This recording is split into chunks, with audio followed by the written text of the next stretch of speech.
2,000 years later. Hi guys, magandang umaga. Yung vlog po guys, nagbabalik. Ngayong araw po guys, ay ako po ay maglilinis ng aking motor kasi po marumi na po yung motor ko kasi mahigit 2 linggo na po yan na hindi na papaliguan guys. So kita nyo naman po guys, napakarumi na po sa ilalim yun guys, pati po sa may kadena at saka sa mga gulong guys. Sa ilalim kasi dito po sa amin guys ay parati pong umuulan guys. Kung napapansin nyo guys, tinatanggal ko na po yung medyo atop-atop ng aking motor, ano ba tawag dyan sa inyo guys, kasi mahirapan, kaya ayaw ko magsalita ng Tagalog guys kasi nahihirapan ako sa kalisod, joke lang. Yun nga guys, natanggal ko na po yun guys kasi para hindi po sagabal sa paglilinis ng motor guys, kasi napakahirap po maglinis ng motor kapag mayroon pong bubong yung ating motor.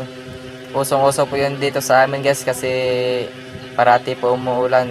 At ngayong araw po guys ay medyo matirik pong panahon kaya tinanggal ko kasi ako po ay maglilinis po guys. Saka nilipat ko na rin po dito sa likuran kasi dito po ako parati naglilinis ng motor kasi tastado pong area dito guys at saka hindi po masikip. Ito po ang ginagamit ko na sabon sa tuwing ako ay naglilinis ng motor guys kasi napaganda po ang Joy na gagamitin guys kasi napapanatili po niya ang kintab ng ating motor at hindi po uuba yung motor natin.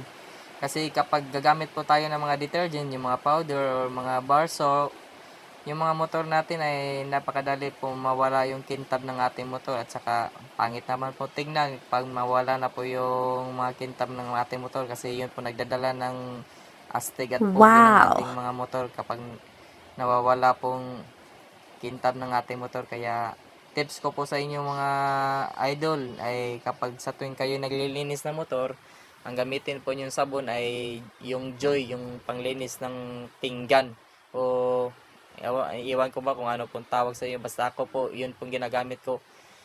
Mahigit 4 years na po ginagamit ko yung Joy na panglinis ng aking motor sa tuwing ako po ay nagwa-washing. Kitang-kita nyo naman po idol, yung kintab napapanatili niya at lalo po niyang pinapakintab yung ating motor kapag sa tuwing natatamaan ng araw mga idol. At yun na nga idol, at ito ay hindi ko pinagpalit sa mga ibang sabon yung ginagamit ko. At dito nga mga idol ay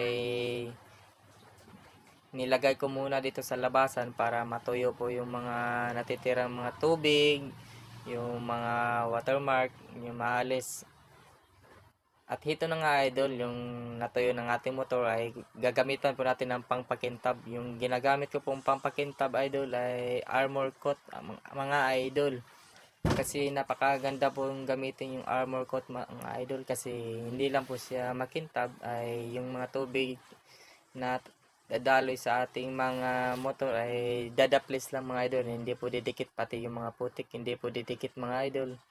Kaya yun mga idol, tips ko po sa yung gamitin na pangpakintab ay Armor Coat ang gagamitin nyo idol kasi napakaganda po yung Armor Coat mga idol. Tingnan nyo po maigi mga idol yung kalalabasan po ng ating Armor Coat mga idol mamaya idol. Ya pag tukugan na bayay ba kon na pag-iwanan ng At yun na nga idol, malinis at makintab na po ang ating motor. Sana po ay may natutunan po kayong tips dito kahit kunti lang sa aking ginagawang video. Salamat po sa panonood idol at sana po hindi po kayo magsawang sumuporta sa akin at i-follow nyo po ako sa aking mga ina-upload na video. Salamat!